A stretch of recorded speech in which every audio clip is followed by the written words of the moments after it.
مسلم بن عقیل علی ابن ابی طالب کے بھائی عقیل ابو طالب کے بیٹے تھے، یعنی حسین علیہ السلام کے چچزاد بھائی تھے۔ ان کا لقب سفیر حسین اور غریبی کوفہ یعنی کوفہ کے مسافر تھا۔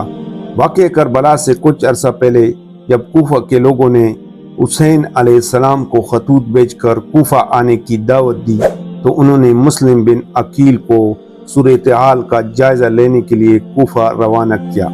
وہاں پہنچ کر انہیں صورتحال مناسب لگی اور انہوں نے امام حسین علیہ السلام کو خط بھیج دیا کہ کوفہ آنے میں کوئی قباحت نہیں، مگر بعد میں یزید بن معاویہ نے عبید اللہ ابن زیاد کو کوفہ کا حکمران بنا کر بھیجا، جس نے مسلم بن عقیل اور ان کے 2 کم سن فرزندوں کو شہید کروا دیا۔ جب امام حسین علیہ السلام نے مسلم بن عقیل کو کوفہ جانے کا حکم دیا تو اس وقت وہ مکہ میں تھے۔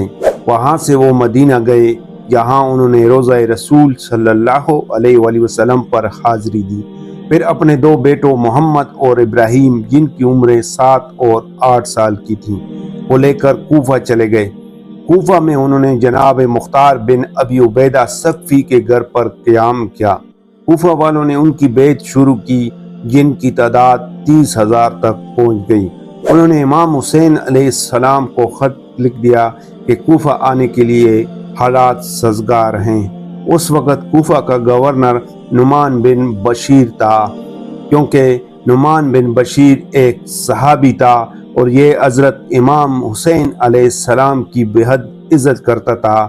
جب یہ خبر یزید تک پہنچی تو اس نے بصرہ کے عبید اللہ بن زیاد کو پیغام بھیجا کہ وہ جلد کوفہ پہنچ کر نعمان بن بشیر کی جگہ حکمران مقرر ہوں اور مسلم بن عقیل کا سر کاٹ کر یزید کے پاس بھیجیں۔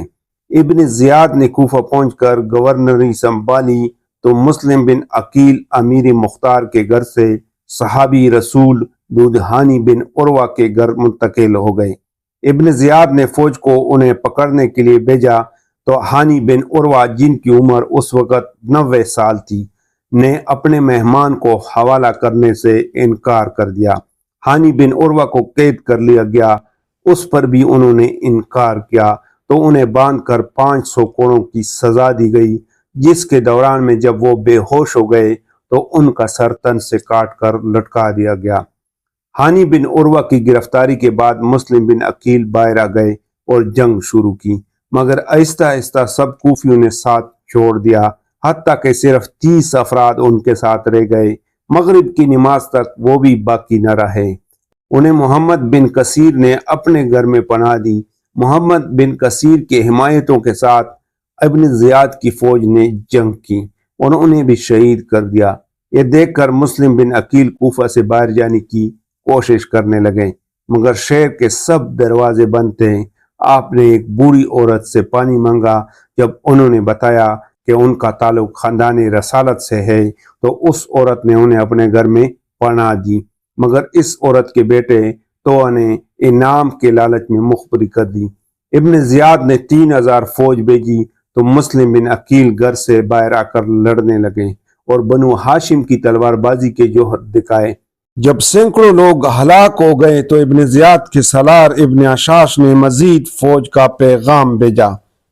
یہ سن کر ابن زیاد نے کہلا بھیجا کہ کیا ایک شخص کے لیے 3000 کی فوج بھی ناکافی ہے؟ تو ابن اشاش نے جواب بھجوایا کہ یہ کوئی عام بندہ نہیں ہے، بنو ہاشم کا چشم و چراغ ہے۔ بعد میں گڑھے میں مسلم بن عقیل کو دھوکے سے گرا کر گرفتار کر لیا گیا۔ جب مسلم بن عقیل کو ابن زیاد کے سامنے پیش کیا گیا تو اس نے انہیں سزا دی کہ کوفہ کے دارالامارت کی چھت سے گرا دیا جائے اس کو۔ مسلم بن عقیل نے شہادت سے پہلے چند وصیتیں کی، جس کے بعد ان کو چھت سے گرا کر شہید کر دیا گیا۔ یہ واقعہ 9 ذی الحجہ سن 60 ہجری کا ہے۔ شہید ہونے کے بعد ان کا سر کاٹ دیا گیا اور اسے یزید کو دمشق بھجوا دیا گیا اور جسم کو کوفہ کے قصابوں کے بازار میں دار پر لٹکا دیا گیا تاکہ کوفہ کے لوگ اب بنو ہاشم کی حمایت نہ کریں۔ ان کی شہادت کے بعد ابن زیاد کے حکم سے ان کے دونوں کم سن بچوں کو جو قاضی شریع کے گھر میں چھپے ہوئے تھے شہید کر دیا گیا۔ قاضی شریع نے کوشش کی کہ بچوں کو خفیہ طور پر مدینہ پہنچا دیا جائے، مگر کامیابی نہ ہو سکی کیونکہ شہر کے تمام دروازے بند کر کے راستوں پر پہرا بٹھا دیا گیا تھا۔ ان بچوں کے بھی سر کاٹ لیے گئے تھے، ایک کا نام محمد اور دوسرے کا نام ابراہیم تھا۔ مسلم بن عقیل حضرت امام حسین علیہ السلام کے چچا زاد بھائی تھے، اور مسلم بن عقیل کی شہادت 9 ذی الحجہ سن 60 ہجری کو ہوئی۔